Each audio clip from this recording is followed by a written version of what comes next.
जय हिंद प्यारे साथियों, मैं अभिषेक पांडे आप सभी का फिर से स्वागत करता हूं आपके अपने यूट्यूब चैनल वंदे मातरम 2.0 में। तो आज के इस वीडियो में मैं आपको बताने वाला हूं कि सीआरपीएफ हेड कांस्टेबल मिनिस्ट्रियल और एएसआई का जो एग्ज़ाम है वो इतना लेट एग्ज़ाम तो हो चुका है, आंसर की आ चुकी है, लेकिन रिजल्ट लाने में इतना लेट क्यों हो रहा है। तो एग्जैक्ट वजह ये है, एक वीडियो में मैंने प्रॉपर एक बताया था कि सीआरपीएफ हेड कांस्टेबल मिनिस्ट्रियल जो है इसका एग्ज़ाम हो चुका है, लेकिन इस पर एक कोर्ट केस चल रहा है।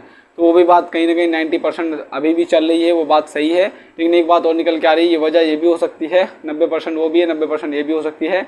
और भाई ये वाले तो फुल्ली बता रहा हूँ कि 100% ये श्योर हो गया, मैं कहता हूँ कि ये हो सकती है, क्योंकि ये ऑफिशियली मौजूद है। ऑफिशियली मौजूद कहाँ पे है आप देख सकते हो जाके, अभी मैं आपको बताऊंगा। सीआरपीएफ को ऑफिशियल साइट पे आपको मिल जाएगा, एग्जैक्ट सारा डेटा बताने वाला हूँ, कहाँ पे क्या मिलने वाला है आपको देख लेना, उसके बाद आपको सेटिस्फेक्शन मिल जाएगा। यहाँ पे बात करें, आप देख सकते हो स्क्रीन पे, तो ये देख सकते हो यहाँ पे एक फॉर्म आया था, अभी उल्टा आपको दिखाई पड़ रहा होगा, इसे पढ़ के बता देता हूँ। तो यहाँ पे देख रहे हो लिखा होगा recruitment of ASI assistant sub inspector steno के लिए और एंड हेड कांस्टेबल मिनिस्ट्रियल के लिए एक वैकेंसी निकाली गई थी, एलडीसी के लिए, एलडीसीई के लिए। जब आपकी वैकेंसी निकाली गई थी जनवरी फरवरी में, ये आपका सीआरपीएफ हेड कांस्टेबल मिनिस्ट्रियल और एएसआई स्टेनो की वैकेंसी आई थी डायरेक्ट एंट्री वालों के लिए, यानी इसमें भारत के सभी बच्चे अप्लाई कर सकते थे। लेकिन ये एलडीसी क्या होता है, एलडीसीई क्या होता है, ये होता है लिमिटेड डिपार्टमेंटल कंपटीशन एग्जाम, यानी एलडीसीई की बात करेंगे तो लिमिटेड डिपार्टमेंटल कंपटीशन एग्जाम होता है। तो ये मेनली मुख्यतः करके डिपार्टमेंट के मतलब जो कैंडिडेट होते हैं ये उनके लिए होता है, उनको प्रमोशन देने के लिए, उनकी पोस्ट को आगे बढ़ाने के लिए। यानी हेड कांस्टेबल से और आगे बढ़ जाते हैं वो अगर एग्जाम को पास कर लेते हैं तब, क्या किसी दूसरे शिफ्ट में उनका एग्जाम या मतलब ड्यूटी लग जाती है, कहने का मतलब ये है, उससे नहीं मतलब हमें ये डिपार्टमेंट का है। तो ये बात अब ये मैं क्यों बता रहा हूँ आपको, तो इसके लिए यहाँ पे वैकेंसी निकाली गई थी, आपके साथ साथ ही निकाली गई थी। जब आपकी वैकेंसी जनवरी फरवरी में आ गया था, पेपर होने के बाद, पेपर एग्जैक्ट हुआ था 11 मार्च को, इसका ख़त्म हो गया था एग्जैक्ट पेपर। अब 11 मार्च को ख़त्म होने के बाद इसकी आंसर की इशू कर दी गई थी। आंसर की आने के बाद बच्चों ने अपने मार्क्स भी देख लिए थे, कट ऑफ वगैरह सब यहाँ पे वीडियोज़ वगैरह पड़ी हैं यूट्यूब पे, लेकिन रिजल्ट का भी कोई भी नामो निशान यहाँ पे नहीं है। तो वो मेन वजह ये रहा भाई इसका, क्योंकि एलडीसी का अगर हम इसका पढ़ के बताएं तो इसका भी रिक्रूटमेंट आपके साथ ही निकाला गया था। यहाँ पे देख सकते हो कि directorate general central reserve police force estimated blocks, ये तो अलग अलग है, ministry of home affairs government of India. और ये यहाँ पे advertisement notice, advertisement for the post of ASI and head constable ministerial through LDCE और 2023 इन सीआरपीएफ यानी limited departmental competition exam CRPF के लिए वैकेंसी निकाली थी। स्टार्ट डेट ऑफ सबमिशन, यहाँ पे आप डेट देख सकते हो, ये देखो आपको डेट दिखाई पड़ रही होगी। तो start date of submission of online application, तो ऑनलाइन एप्लीकेशन का जो आवेदन चालू हुआ था 10/5/2023 यानी मई में आपका जो फॉर्म है वो स्टार्ट होना चालू हो गया था। जनवरी फरवरी मार्च अप्रैल मई, तो 5वां महीना आपका मई पड़ता है। तो मई में जो है आपके फॉर्म फिलअप होना स्टार्ट हो गए थे, और ये ऑफिशियली सरकारी रिजल्ट पे नहीं आए थे, ये सिर्फ ऑफिशियल साइट पे ही मौजूद हैं। अभी भी आप जाके देख सकते हो, सीआरपीएफ लॉगिन का मतलब आपको डालना है गूगल पे, सर्च करना है सीआरपीएफ खुलने के बाद सीआरपीएफ खुल जाएगा, उसकी ऑफिशियल साइट पे मत पहुंच जाना, वहाँ पे कुछ भी नहीं मिलने वाला आपको। उसके नीचे आपको 3 और 4 ऑप्शन देखने को मिलेंगे, सीआरपीएफ और इम्पोर्टेंट डेट से इम्पोर्टेंट नोटिसेज और लॉगिन इन सीआरपीएफ ऐसा करके आता है। तो मेनली आप सीआरपीएफ पे क्लिक करोगे, वहाँ पे ऐसे पेज खुल के आएगा। तो जितनी वैकेंसियाँ निकाली हैं अभी भाई सीआरपीएफ ने सब वहाँ पे आपको मिल जाएंगी। तो आपको पहुँचना है 22 नंबर पे, 22 नंबर पे पहुँचोगे, आपको एग्जैक्ट ये देखने को मिल जाएगा। ये फुल्ली नोटिस भी वहाँ पर पड़ा हुआ है, एडमिट कार्ड का सेक्शन भी अभी भी पड़ा हुआ है, और वो एलडीसी वालों के लिए। तो उनका एग्ज़ाम भाई वो कराने में लग गए थे, आपका हेड कांस्टेबल मिनिस्ट्रियल का एग्ज़ाम कराने के बाद, यानी 11 मार्च को आपका ख़त्म हो गया। आंसर की देने के बाद उन्होंने कहा चलो अभी 1 महीना बचा है इसका रिजल्ट देने में। उसके बाद उन्होंने जस्ट वैकेंसी निकाली थी लिमिटेड डिपार्टमेंटल कंपटीशन एग्ज़ाम के लिए, एलडीसी के लिए एग्ज़ाम मतलब वैकेंसी निकाल दी थी, उसको वो कंप्लीट कराने में लग गए। मार्च अप्रैल तो आपका बीता पूरा, 1 महीना लगा दिया उन्होंने रिजल्ट में। बच्चों को ये गुंजाइश थी कि 1 महीने बाद हमारा रिजल्ट आ जाएगा, लेकिन रिजल्ट जो है उस टाइम पे भी देखने को नहीं मिला था। तो फिर वैकेंसी उन्होंने ये वाली इशू कर दी थी, इसको फिलअप करने में लग गया भाई। लास्ट डेट अगर इसकी देखें तो 31/5/2023 तक ये फॉर्म चला था। अब बात करें तो ये फॉर्म जो है ना 10/5/2023 तो एग्जैक्ट डेट लिखी है इसमें, लेकिन ये फॉर्म आने में डिले हो गया था, इस फॉर्म को आने में भी डिले हुआ था। तो ये फॉर्म आया था शायद बीच में चल के 10 तारीख लिखी थी, शायद 20 तारीख को आया था, ये एग्जैक्ट डेट नहीं मुझे पता है, लेकिन ये मई में ही आया था, थोड़ा लेट करके आया था। और इसका फाइनल सबमिशन हुआ था मार्च अप्रैल मई जून तक आपका इसका फाइनल जो था सबमिशन हुआ था। अब बाई फाइनल सबमिशन हुआ है। और जब एडमिट कार्ड का सेक्शन खुद देख रहे होगे आप, उस पर दिखाई पड़ रहा है, यहाँ पे दिखाया तो मैंने आपको, ये देखो नीचे दिखाई पड़ रहा है ना, यहाँ पे नीला नीला आपको दिखाई नहीं पड़ रहा होगा, यहाँ पे पता नहीं क्या हो रखा है, ये देखो यहाँ पे दिखाई पड़ रहा है कि click here to download admit card of ASI steno and head constable ministerial through LDC exam 2023। तो अगर एडमिट कार्ड का सेक्शन अभी भी उसमें मौजूद है, इसका मतलब एडमिट कार्ड इशू हुआ था और एग्ज़ाम हुआ भी था। अब इसकी कंफर्मेशन नहीं है मेरे पास। और एक बात और देखोगे आप उस पर ऑफिशियल साइट पे, अगर आप उस पर जा करके डेस्कटॉप पे कर लोगे तो आपको सारी डिटेल यहाँ पे दिखाई पड़ेंगी। उसमें लिखा था ऑब्जेक्शन लिंक ओपन की गई थी, इसका मतलब आपका एग्ज़ाम भी हुआ था, आंसर की भी रिलीज़ कर दी गई थी उन लोगों की भी। तो आप ये मान के चल सकते हो कि दोनों वैकेंसियाँ साथ में फिलअप की गई हैं।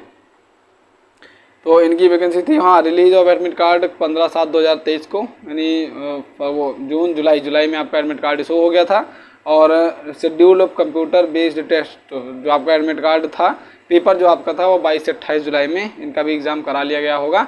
अगर मान लो लेट हुआ होगा तो जुलाई नहीं अगस्त में आकर के अभी इनका एग्ज़ाम हुआ 1 महीने पहले, आप समझ सकते हो। तो पूरा जो CRPF डिपार्टमेंट था भाई, वो हेड कांस्टेबल मिनिस्ट्रियल और ASI स्टेनो डायरेक्ट एंट्री वालों को छोड़ करके LDC वालों LDCE वालों के लिए लग चुके थे। तो अभी तक उनकी वैकेंसी, अब पेपर हो गया, एग्ज़ाम हो गया, अब शायद आपका यहाँ पे नंबर आए, ये आपका रिजल्ट जो है वो जल्द से जल्द आपको देखने को मिल जाए आपकी ऑफिशियल साइट पे। तो यहाँ पे बातें हो गई। तो मेन वजह ये था भाई, मेनली 100% श्योर होकर मैं कहता हूँ कि यही है मेन वजह। अब अगर आपकी वैकेंसी की बात की जाए कब फाइनल करेंगे इसे, तो वो हो सकता है कि LDC वालों का जो एग्ज़ाम हो रहा है और जो CRPF हेड कांस्टेबल मिनिस्ट्रियल और ASI का जो डायरेक्ट एंट्री आई थी आपकी, उसकी जो रिक्रूटमेंट आई थी, उस वाले एग्ज़ाम को इस वाले एग्ज़ाम को साथ ही कंप्लीट करेंगे।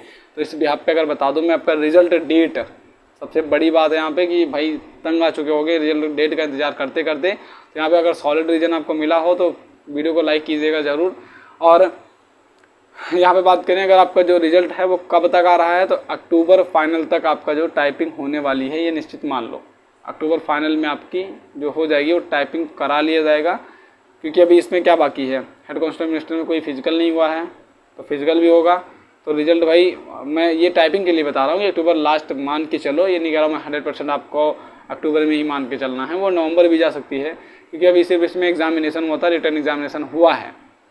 डिपार्टमेंट के लिए कोई भी फिजिकल नहीं कराया जाएगा, डायरेक्ट एंट्री वालों के लिए यहाँ पे फिजिकल कराया जाएगा, तो वो भी बाकी है। और किसी भी तरीके का यहाँ पे भी कोई प्रोसेस नहीं हुआ है, सिर्फ स्टेज 1 इन्होंने कंप्लीट किया है, रिटर्न एग्जामिनेशन करा लिया है, उसका रिजल्ट अभी बाकी है देने को। तो वो देंगे, फिर फिजिकल करवाएंगे, फिजिकल के बाद जस्ट क्या आएगा, टाइपिंग आएगा, स्किल टेस्ट के लिए आपको बुलवाया जाएगा, फिर मेडिकल आएगा, फिर मेरिट लिस्ट लगेगी। यानी अभी 3-4 प्रोसेस में होने बाकी हैं। तो मैं कह रहा हूँ कि थोड़ा सा मोटा मोटा हिसाब है कि आपका अक्टूबर लास्ट तक जो है ये मान के चलो कि यहाँ पे आपको स्किल टेस्ट के लिए बुला लिया जाएगा, यानी टाइपिंग टेस्ट के लिए। तो अगर अक्टूबर फाइनल बता रहा हूँ मैं, तो आपका जो रिजल्ट है वो जल्द से जल्द आ सकता है। आपका फेज़ 2 के लिए बुला सकते हैं, यानी स्टेज 2 जिसे कहते हैं, फिजिकल के लिए, रनिंग वगैरह के लिए आपको बुलाया जा सकता है। तो भाई थोड़ा सा प्रिपेयर हो जाओ। आप अदर तैयारी में लगे हो, मैं मानता हूँ, क्योंकि इसका इंतज़ार कोई नहीं कर रहा होगा बैठ के कि रिजल्ट आ जाए तो मैं आगे तैयारी करूँ। तो आप अदर एग्जाम्स में लगे हुए होंगे तो उसमें लगे रहिए, लेकिन थोड़ा सा आप 50% 20% अपने फिजिकल पे थोड़ा सा रनिंग वगैरह स्टार्ट कर दीजिए। अगर आपने CRPF head constable ministerial ASI का फॉर्म फिलअप किया था और इसका भी फिलअप किया रहा होगा, और BSF radio operator, radio mechanic का फिलअप किया था, और BSF ट्रेडमैन का अगर फिलअप किया था तो उसके फिजिकल हो रखे हैं, रेडियो ऑपरेटर का नहीं हुआ है तो उसका फिलअप किया था, आपके मार्क्स बन रहे हैं तो उसकी रनिंग भी उसमें आ जाएगी, और CRPF हेड कांस्टेबल मिनिस्ट्रियल की रनिंग भी उसमें आ जाएगी। और आपने अगर अभी जस्ट कोई एग्ज़ाम हुआ है तो ITBP जो पायनियर के लिए अगर आपने अप्लाई किया था तो उसमें भी अगर वगैरह जो चीज़ें बाकी हैं उनके लिए आप प्रिपेयर हो जाइए ट्रेड टेस्ट के लिए। जल्द से जल्द जो है आपकी वैकेंसी फिलअप की जाएगी। तो सॉलिड रीजन है मेरे हिसाब से। तो वो वीडियो मैंने जो बनाई थी कोर्ट केस वाला, वो कहीं थोड़ी सी यहाँ पे मिस्टेक हो सकती है भाई, कि वहाँ पे गलतियाँ हुई होंगी। मान लो वो नहीं होगा कि आपका उस पर कोर्ट केस ना हुआ होगा, लेकिन एक तरीके से मान के चल सकते हो कोर्ट केस ही हो रखा है, क्योंकि 7-8 महीने वैकेंसी डिले हो रखी है। इतना डिले हो गया तो भाई कोई कर दिया होगा कोर्ट केस, तो उसके बारे में थोड़ी सी इन्फॉर्मेशन मुझे मिली थी, मैंने आपको वो डेटा दिया था। अब वो रॉन्ग है कि सही है, तो वो मैं ये कहता हूँ कि 90% तो सही ही है भाई, 10% वो रॉन्ग होने के चांसेस बनते हैं। लेकिन ये जो रीजन बताया मैंने आपको वो सॉलिड है, क्योंकि अगर वो वैकेंसी जैसे ही कंप्लीट की जाएगी साथ में इसको भी लेके कंप्लीट किया जाएगा। ये यहाँ पे है, दोनों वैकेंसी को साथ कंप्लीट करना चाहते हैं। अक्टूबर या नवंबर फाइनल तक आपका स्किल टेस्ट हो सकता है, टाइपिंग के लिए आपको बुलाया जा सकता है। अक्टूबर नहीं, नवंबर फाइनल मान के चलो। अक्टूबर में आपका रिजल्ट आ सकता है।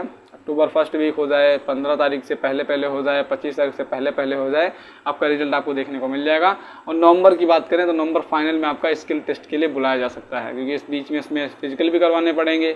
अब पेपर भाई 22 फरवरी से लेकर 11 मार्च तक अगर चला हुआ है तो बच्चे भी उसमें नंबर ऑफ़ कैंडिडेट्स भी ज़्यादा हैं, तो वो भी देखना पड़ेगा। तो फिजिकल में ज़्यादा बच्चे भी अपीयर होंगे शायद, अगर क्वालिफाई कर जाएंगे।